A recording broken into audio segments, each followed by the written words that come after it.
I joined aerospace in 1961. It was an exciting time because it had only been 3 or 4 years since the first satellites had been launched. I joined the Space Physics Lab with the intention of doing research in space radiation.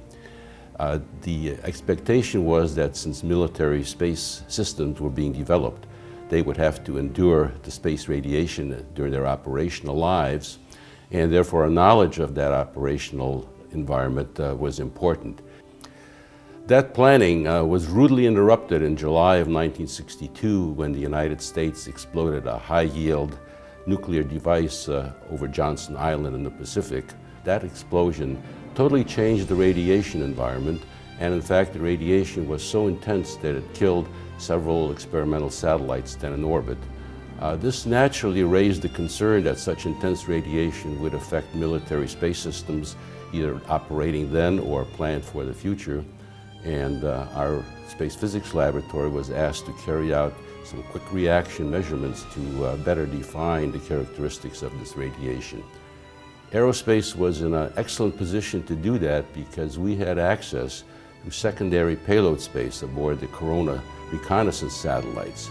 We were asked by the Air Force to put some payloads together rather rapidly to measure the space radiation, and on a time scale that in retrospect is mind-boggling.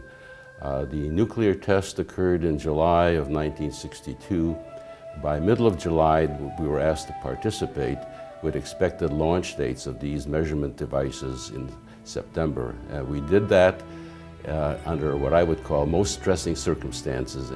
The missions were launched first in September and then later in October and November of 1962. In the meantime, the Soviet Union had also carried out high-altitude nuclear tests, which further complicated our understanding of the space radiation. But the data returned from these early measurements in space turned out to be crucial in identifying the hazard posed to spacecraft then in orbit as well as in the future.